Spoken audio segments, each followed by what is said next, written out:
Nous sommes ici à la Bibliothèque de l'Assemblée nationale. C'est une bibliothèque dédiée aux députés par la loi qu'il a créée en 1796. La raison d'être de la bibliothèque, c'est de fournir aux députés les instruments, les outils du savoir pour légiférer en connaissance de cause. En fait, l'idée, c'est vraiment que le pouvoir s'arrime à un savoir. Donc d'emblée, il a fallu constituer un fonds documentaire suffisamment riche pour aider les législateurs de l'époque à faire leur travail. Et le lieu où vous êtes ici date de 1834, donc c'est beaucoup plus tardif. Alors pourquoi? Parce qu'en fait, il n'y avait pas de bibliothèque comme lieu assigné au départ.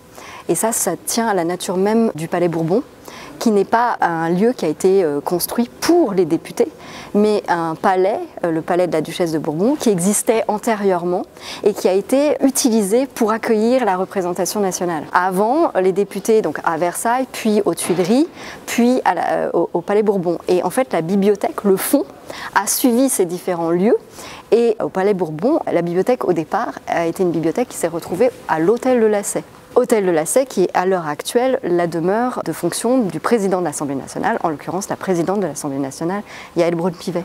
Et en fait, le tout premier bibliothécaire, qui était un député qui a même été président de l'Assemblée nationale, Armand Gaston Camus, a accueilli la bibliothèque à l'Hôtel de Lassay. Et puis Napoléon Ier ayant voulu installer le président de l'Assemblée à l'Hôtel de Lassay, il fallait que la bibliothèque change de lieu. Et elle a changé de lieu, alors avant même que cet endroit-ci soit aménagé. Mais c'était inconfortable, c'était pas du tout dans des conditions intéressantes. Et c'est à l'occasion de la rénovation d'envergure du palais qu'il a été décidé de fabriquer cette bibliothèque, dans les années 1830. Et en fait, on doit cette bibliothèque à l'architecte Jules de Joly, qui est l'architecte de la Chambre, qui est également celui qui a refait l'hémicycle actuel. Et à l'occasion de la réfection de cet hémicycle, l'architecte a modifié les salons avoisinants et a proposé la construction de cette bibliothèque ici, qui se trouve sur d'anciens jardins et réservoirs. Et alors concrètement, dans cet espace, vous avez 54 000 ouvrages qui, pour la plupart, ne sont pas des ouvrages contemporains, mais des ouvrages dont un certain nombre datent des débuts de la constitution de la bibliothèque, donc des années révolutionnaires et après. Sauf que les plus précieux d'entre eux ne sont pas présents ici, mais sont conservés en chambre forte. La bibliothèque, là, en fait, elle se présente comme une sorte d'immense navire, vaisseau. C'est pas pour rien qu'on l'appelle la nef. Donc c'est un long espace de 42 mètres de long, 10 mètres de large, et elle est haute de... alors, les chiffres varient en fonction des sources, mais de 12,50 mètres à 15 mètres. Et la structure est faite avec un arrondi aux extrémités. Vous avez donc deux demi-cercles qui se font face à 42 mètres de distance et qui se terminent par ce qu'on appelle des culs de four qui sont peints par Delacroix. Et entre, vous avez 5 coupoles. Chaque coupole se trouve structurée en 4 pendentifs, qu'on appelle également des écoinçons. Et au milieu, vous avez la représentation d'oculi, des ronds qui donnent accès au ciel, et évidemment un ciel en trompe-l'œil qui est un ciel peint. En tout, vous avez 400 mètres carrés à peu près de plafond. Et aucune de ces surfaces n'est plane, comme vous pouvez le constater, et donc ça rend le travail du peintre ou des peintres évidemment plus délicat en fait. Donc les peintures, elles sont dues au peintre, au célèbre peintre Eugène Delacroix. Delacroix a peint les plafonds de la bibliothèque parce qu'il avait déjà réalisé pour l'Assemblée nationale une œuvre qui a été considérée comme majeure et qui a commencé à le rendre célèbre, qui est ce qu'on appelle aujourd'hui le Salon Delacroix, qui a été peint dans les années 1838 à peu près, de 37-38.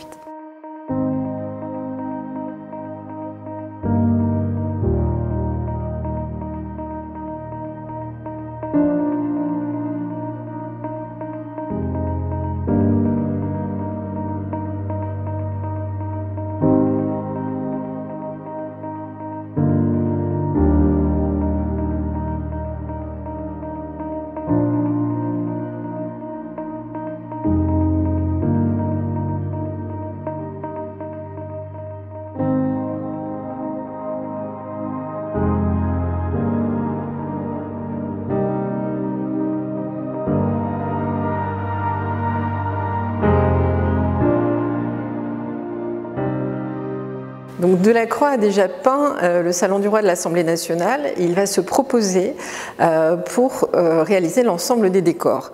En fait, sur les 4 décors à peindre, il ne va en avoir qu'un, le plus prestigieux, celui de la bibliothèque de l'Assemblée nationale. Ce qu'il faut savoir, c'est que les 3 autres décors vont être attribués à des artistes qui sont à la fois plus âgés, plus avancés dans leur carrière, Abel de Pujol, à Aimé Vernet, et qui vont, alors qu'ils sont prix de Rome, membres de l'Institut, finalement laisser le plus beau décor, le plus prestigieux à Eugène Delacroix. Alors Delacroix raconte qu'il va l'apprendre par la presse, qu'il ait choisi. Il propose un premier programme et après il va réviser complètement son programme, ce qui est assez intéressant aussi. Mais tout ce qu'il va proposer est quelque chose d'assez classique qui convient totalement à ce qu'est une bibliothèque, c'est-à-dire un lieu consacré au savoir, consacré aux arts, à la législation. Donc tout ce programme entre Orphée et Attila va être consacré à des sujets extrêmement sérieux. Ce qu'il faut savoir, c'est que c'est un décor qui est assez gigantesque. On parle de la chapelle Sixtine de Delacroix, c'est pas par hasard.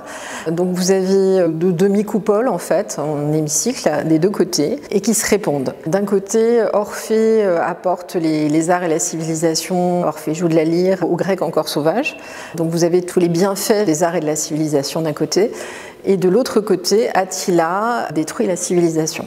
Et entre les deux, des coupoles avec à chaque fois 4 pendentifs. Donc vous avez quand même 20 grands tableaux au plafond qui sont consacrés à des thématiques qui sont issues de la Bible, de l'histoire gréco-romaine. Donc on voit des poètes, des législateurs, des hommes d'État. Alexandre qui enferme dans un coffre les poèmes d'Homère, Lycurgue qui consulte la Pythie, des scènes comme la drachme du tribut pour laquelle on a une petite esquisse au musée de la Croix.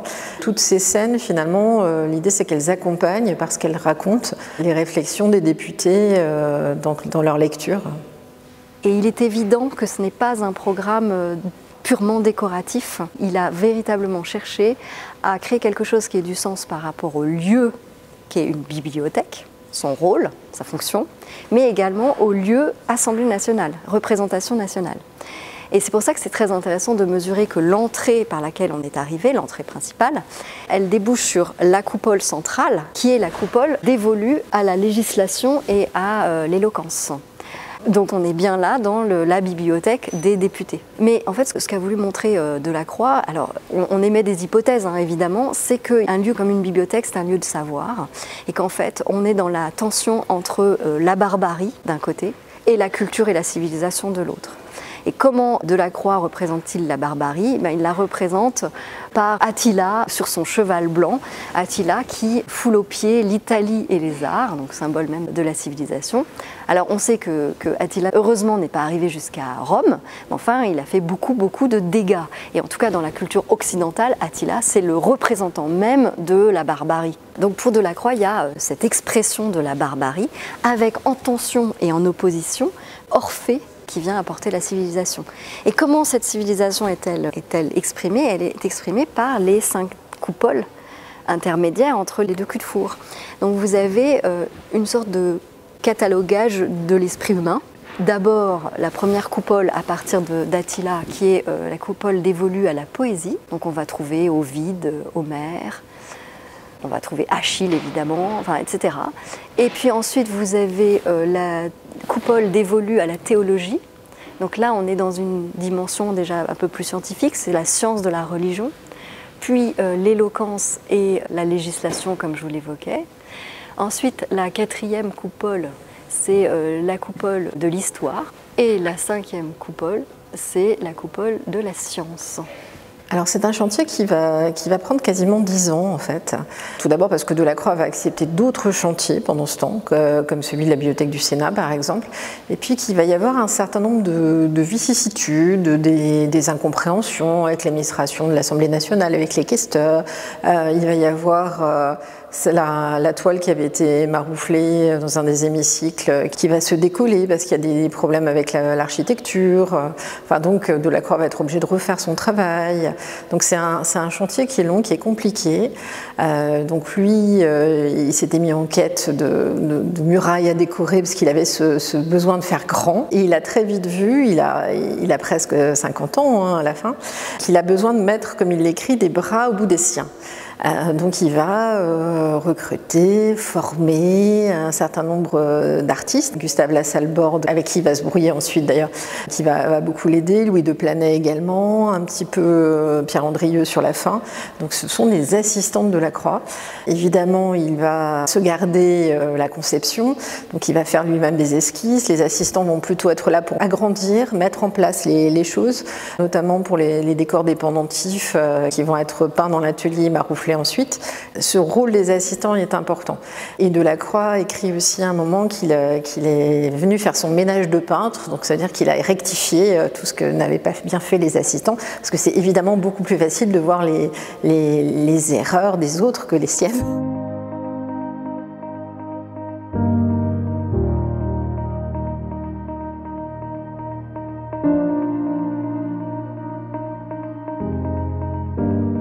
À l'époque, ce qui était très à la mode pour les décors, c'était la fresque. Donc Delacroix va dans l'abbaye de Valmont faire des essais de fresques pour des dessus de porte qui sont aujourd'hui d'ailleurs au musée de Delacroix. Et il va se rendre compte que c'est une technique qui ne lui convient pas du tout, parce que ça sèche trop vite, lui qui est assez perfectionniste, il ne peut pas forcément retoucher comme il le veut. Donc il va élaborer sa propre technique. Il va mélanger de la cire, en fait, faire une espèce de pommade à la peinture à l'huile. Ce qui fait qu'il a quelque chose à la fois qui a une matité, qui est ce qu'on recherche pour ce type de décor, et en même temps qui permet de ne pas avoir à peindre trop vite et de reprendre, enfin, avec la souplesse un petit peu de la peinture à l'huile. Et il travaille beaucoup en faisant des tons en fait sur sa palette, en préparant ses couleurs à l'avance, en ayant à la fois la couleur et puis la couleur coupée de blanc pour pouvoir travailler sur l'ombre, sur le reflet. Il travaille beaucoup de cette manière-là.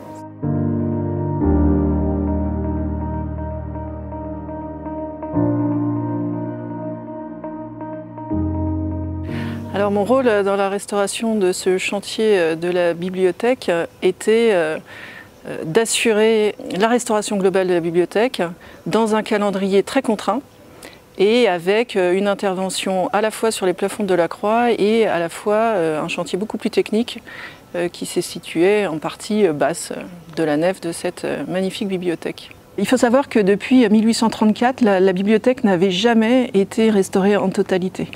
Donc pratiquement 2 siècles plus tard, on vient intervenir sur cette bibliothèque d'une manière générale pour retrouver l'harmonie souhaitée par à la fois Jules de Joly, l'architecte, et évidemment Eugène Delacroix avec son plafond qui retrouve toute sa splendeur et toutes ses couleurs. Donc, le chantier de restauration a été lancé à l'Assemblée nationale bien avant le début des travaux de 2024. Pourquoi? Parce qu'il y avait au niveau du plafond des désordres avec des fissures un peu partout qui menaçaient ruine pour le décor de Delacroix. Et aussi on avait tous les éléments techniques qui étaient un peu à bout de course. L'éclairage qui était complètement avec des néons dans un état catastrophique, qui éclairait très mal à la fois les décors et à la fois les personnes qui venaient travailler dans la bibliothèque. On avait un problème d'hygrométrie, on avait un souci aussi majeur de chaud et de froid, de traitement d'air.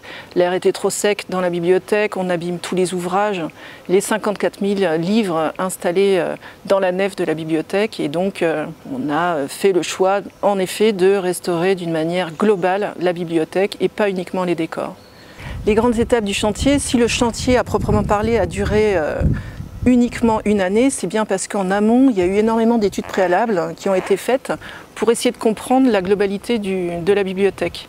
Donc on a commencé il y a très longtemps, en 2001, il y a des morceaux d'arc-doubleau, des morceaux qui sont tombés par terre et il y a eu ce qu'on appelle une instrumentation des voûtes. Donc on a positionné des capteurs au niveau des voûtes et au niveau des fissures qu'on voyait à l'œil nu du plafond pour les analyser, les répertorier et s'assurer qu'il n'y ait pas de dégâts supplémentaires. Donc ça c'était en 2001, ça commence à remonter. Il y a eu plein d'études qui ont été faites sur l'état de la bibliothèque et particulièrement des peintures de Delacroix. Et puis surtout, dans les premiers temps, c'est-à-dire à la fin de l'année 2023, il a fallu déménager les 54 000 ouvrages de la nef de la bibliothèque. Et on a fait ça entre novembre et décembre 2023. Il y a une entreprise qui est venue et qui a aussi assuré le dépoussiérage préalablement à la mise en caisse et au stockage des 54 000 ouvrages dans un lieu adapté au sud de Paris.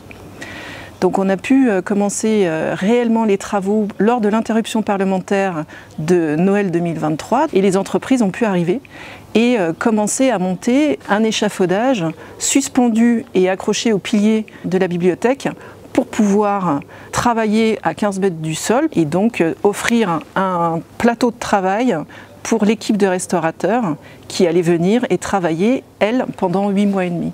Je rappelle que le chantier a duré 1 an, de décembre 2023 à décembre 2024.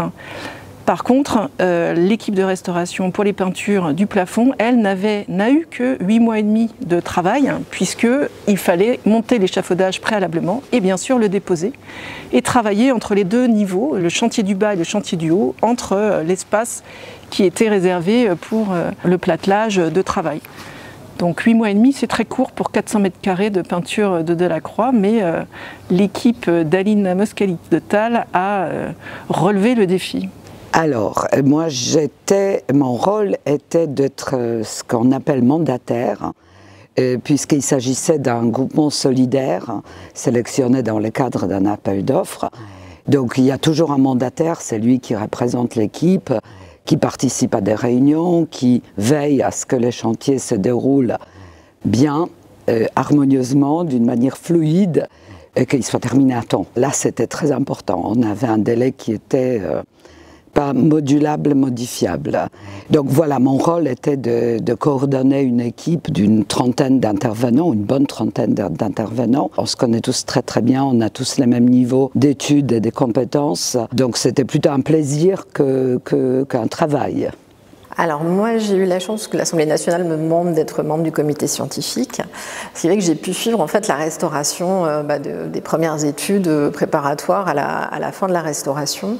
La peinture était en bon état, ce qui montre que la technique de Delacroix finalement était assez solide.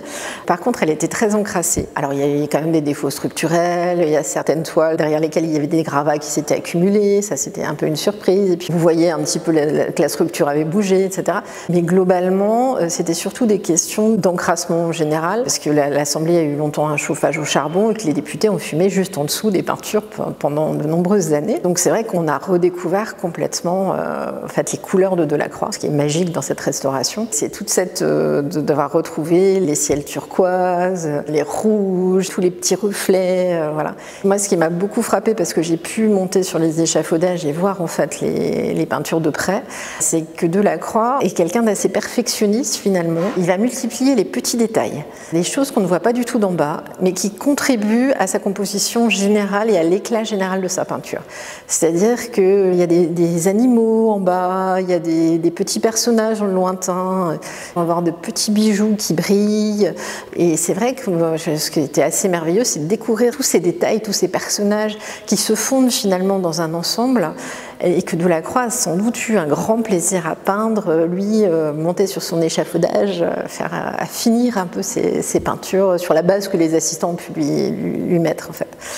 Alors les compétences nécessaires pour réaliser ce chantier, c'était d'abord les gens spécialisés en restauration de peintures murales, puisque les peintures de Delacroix, ce sont des peintures murales, mais on a aussi des toiles marouflées, donc il fallait s'entourer aussi des gens qui sont spécialisés en conservation, restauration de supports toiles. Et puis il y avait énormément de dorures aussi. En fait, tout ce qui est en relief, c'est des intrados qui séparent des coupoles et des bas-côtés des coupoles, donc ce sont des seules parties qui sont réalisées en sculpture et c'est ni bois ni pierre, en fait c'est ce qu'on appelle carton-pierre. C'est un mélange de colle et de poudre de pierre qui est collé sur un carton, sur un papier par module et ensuite on l'accroche dans l'intrados. C'est ensuite doré à la feuille, donc il fallait mobiliser de spécialistes de restauration de dorures.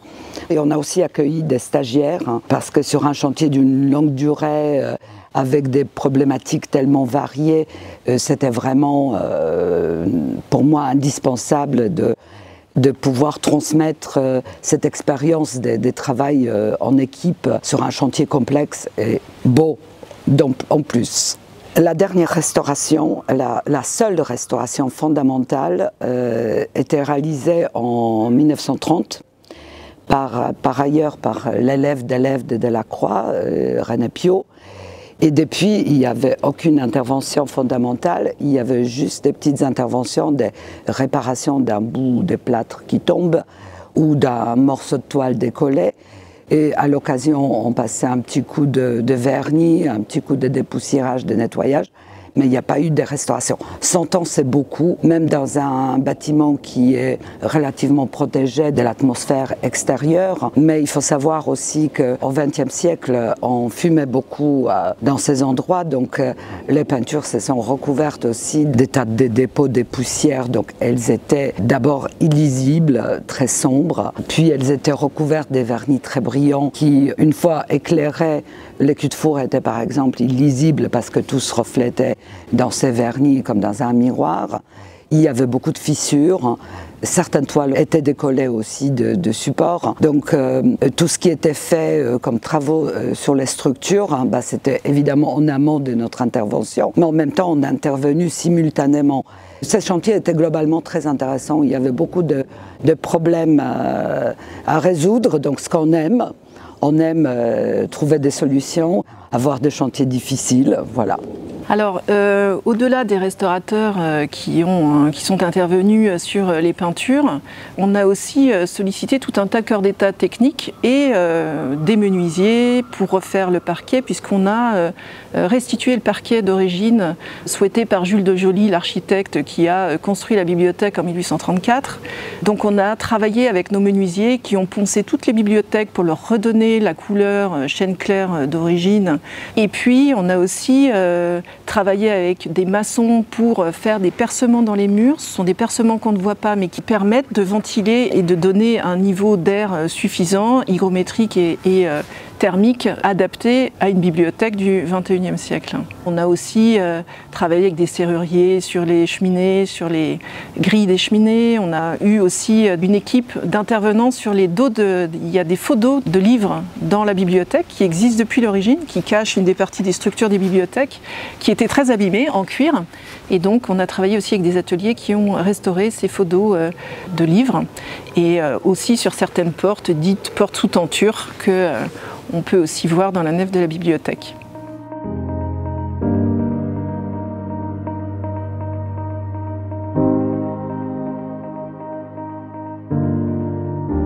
Delacroix, donc quelques mots sur la technique parce que c'est important pour nous, c'était important déjà parce qu'avant d'intervenir, il faut évidemment s'approprier un peu l'objet, les comprendre, les connaître. Le travail de Delacroix, on connaît assez bien parce qu'une partie de cette équipe très grande à l'Assemblée est intervenue avec moi sur 2 autres peintures murales de Delacroix.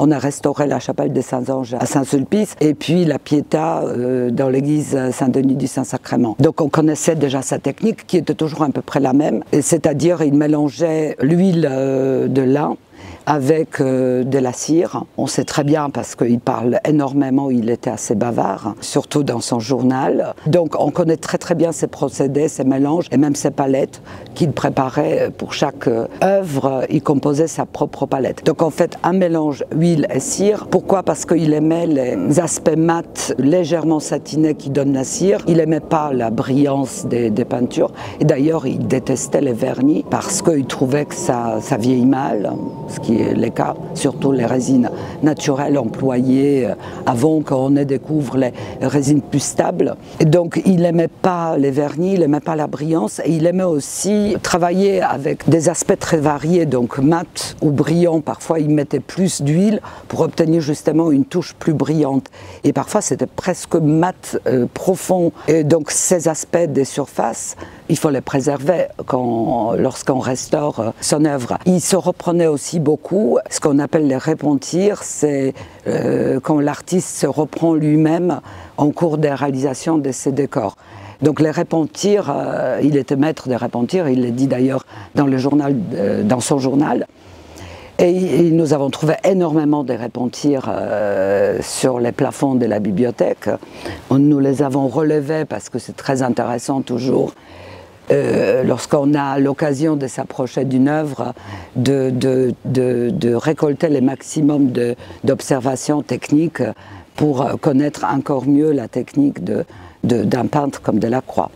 Delacroix, à la Chambre des députés, il a utilisé 2 supports. Donc on a un support mural, donc la peinture exécutée directement sur les supports maçonnés avec des couches de préparation, bien sûr. Mais il a aussi réalisé certaines peintures sur les toiles. Ces peintures ont été exécutées dans l'atelier, donc son atelier et l'atelier de ses collaborateurs. Et une fois réalisées, donc les toiles réalisées en l'atelier, elles étaient marouflées sur la maçonnerie, dans les écoinçants. Donc chaque coupole comporte 4 écoinçants qui sont courbés un peu en concave. Donc il est venu avec ses assistants et son marchand de couleurs Haro, qui est devenu son ami et qui l'épaulait dans les interventions du type marouflage de ces toiles. Donc ces toiles ensuite qui étaient réalisées à plat dans l'atelier sur tendues sur un châssis temporaire, ensuite ont été amenées dans l'hémicycle, dans la bibliothèque, et collées au mur. Et collées avec une colle de peau, donc ça on sait, il y avait des analyses, et de toute façon c'était un peu la technique qu'utilisait Haro assez régulièrement. Il avait des mauvaises expériences avec l'amidon, donc la colle à base de farine. C'est une anecdote un peu. Quand il travaillait au Sénat, il est venu maroufler à la colle de farine, donc l'amidon, une toile marouflée, une coupole. Et dans la nuit, la toile s'est décollée, on la retrouvait le lendemain au sol. Donc prévenu, il a changé de technique, donc il utilisait la colle de peau. Et il aussi marouflait à la cerise, donc c'est un mélange de blanc de plomb et de l'huile. Et donc ça tient très très bien. Mais là, on sait que c'était la colle de peau qui était employée. Mais il faut savoir que lorsqu'on maroufle une toile qui est donc plate, sur un support qui est concave, qui est en relief, et ben, on est obligé de faire des coupes, des incisions parfois, parce qu'on n'a pas assez de peinture, pas assez de toile. Donc on a relevé aussi ces données, on a des petites coupes qui permettent d'adapter la toile à son support déformé, disons, pas plat. Il fallait aussi anticiper les décors parce que les décors sont vus depuis les sols, donc 15 mètres plus bas. Donc il fallait anticiper la longueur des membres, des gens. Vus des faces, ils paraissent un peu tassés, mais parce que vus d'en bas, ils sont plus longs. Pareil, l'architecture, il fallait qu'elle fonctionne d'en bas.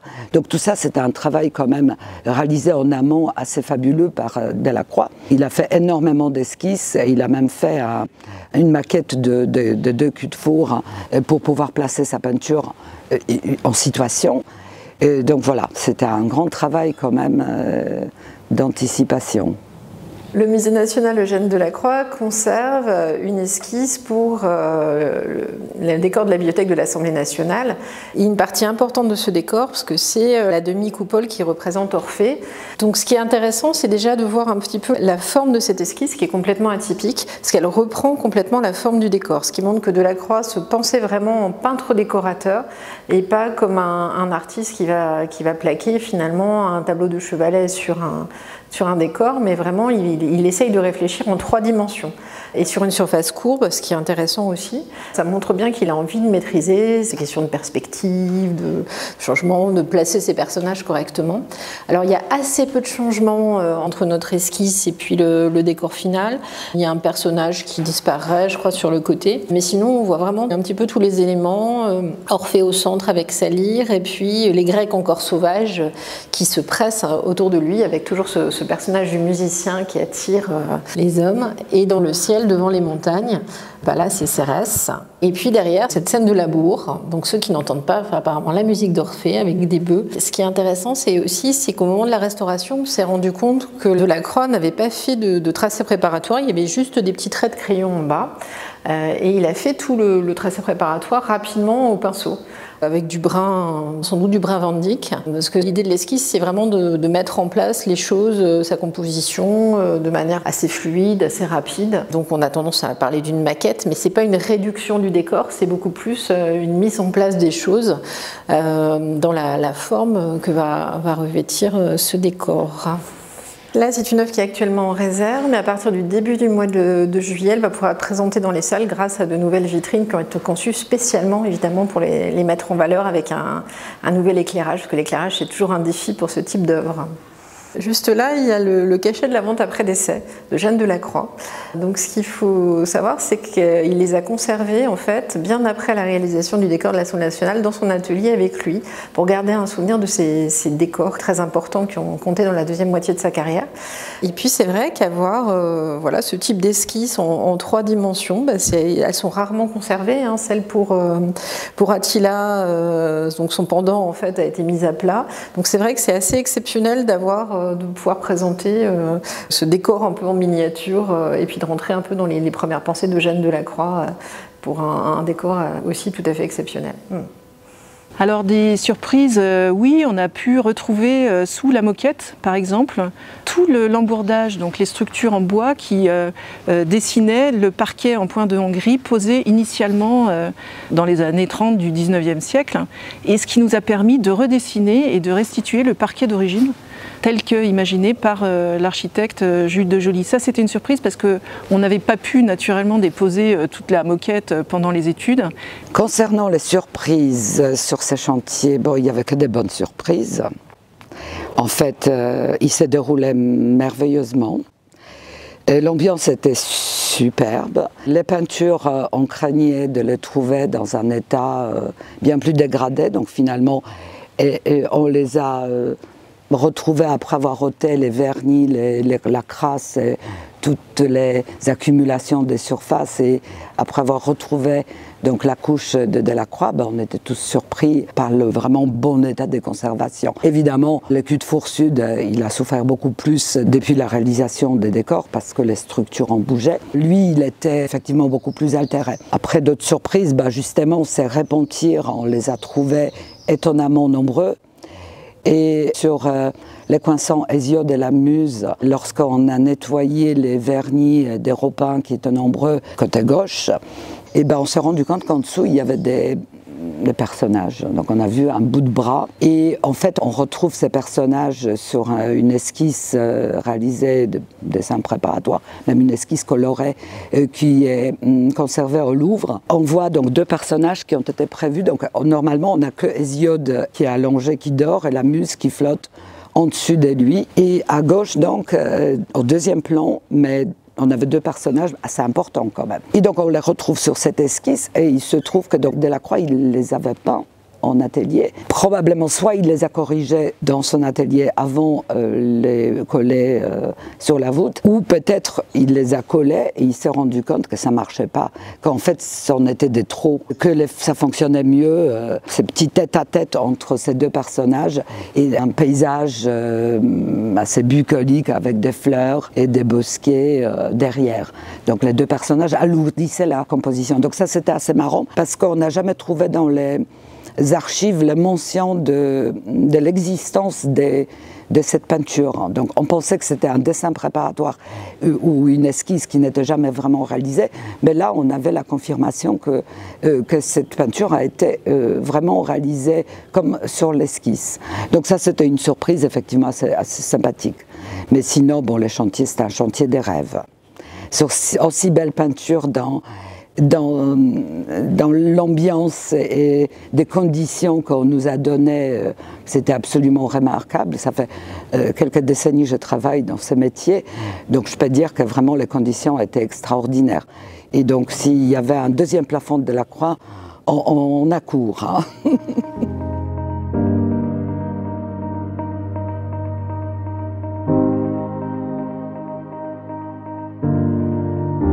Il y a 2 moyens de visiter l'Assemblée nationale, soit par le biais de son député, puisque les députés peuvent inviter des groupes à venir visiter l'Assemblée nationale et ce sont des visites guidées, soit les individus peuvent, ce qu'on appelle des visites individuelles, peuvent s'inscrire sur le site internet de l'Assemblée nationale pour obtenir une visite. Et dans le cadre de la visite du palais, la bibliothèque fait partie du parcours évidemment.